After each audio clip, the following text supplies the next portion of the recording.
Hello friends, welcome back to Miescher పొట్లం channel. నేను మీ లోకేష్ని. ముందుగా మన ఛానల్కి ఎవరైనా కొత్తగా వచ్చి ఉంటే వెంటనే movie reviews, web series review and movie sessions కోసం మన ఛానల్ అయితే సబ్స్క్రైబ్ చేయండి. లాస్ట్ వీడియోలో ఆల్రెడీ 5K టార్గెట్ రీచ్ అవ్వాలని చెప్పాను. ఈసారి ఎలా అయినా దాటిచ్చేద్దాం.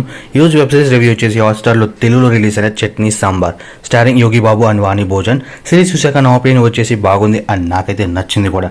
సిరీస్ జానర్ వచ్చేసి comedy drama with emotional senti ఉంటుంది అండ్ డైరెక్టర్ ఎక్కడ కూడా లేట్ చేయకుండా ఫస్ట్ ఎపిసోడ్తోనే పాయింట్లోకి వెళ్తాడు. సో స్టోరీ లైన్ అంతా ఊటీలో ఫేమస్ అయిన అముదా కెఫే గురించి అనమాట. ఈ కెఫే వచ్చేసి సాంబార్కి బాగా ఫేమస్. అయితే ఈ హోటల్ నడిపే రంగనాథ స్వామి సడన్గా చనిపోయే స్టేజ్కి వస్తాడు. సో అతని చివరి కోరిక మేరకు తన కొడుకుతో నీకు ఇంకో తమ్ముడు ఉన్నాడు చెప్పేసి షాక్ అయితే ఇస్తాడు. సో అతని యోగి బాబు అనమాట. అతన్ని చూడడం అనేది తన చివరి కోరిక. సో అతన్ని కలిశాక ఏమైంది అని యోగి బాబు ఏం చేస్తూ ఉంటాడు అండ్ వీటి మధ్యలో యోగి బాబు అండ్ రంగనాథ స్వామి వాళ్ళ సీక్రెట్ రెసిపీ గురించి సంగతి ఏంటి అండ్ లాస్ట్కి ఏమైందని చేయాలంటే ఈ వెబ్ సిరీస్ చూడాల్సిందే.